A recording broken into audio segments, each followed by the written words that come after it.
Iyang panty mikuha ako og hagdan aron iyang kanaugan apan dili siya makatikan kay ang hagdan usaray ang may estudyanteng babae nikangka sa Christmas tree. Nasangit siya sa dagong sama nagising ang iyang panty.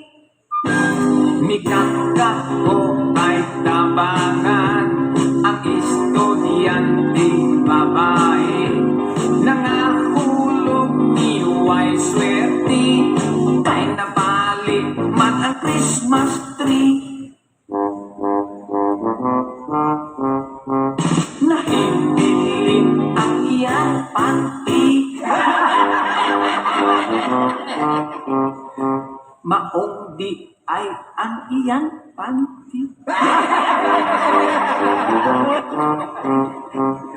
Pagli-li kuwa na'y panty.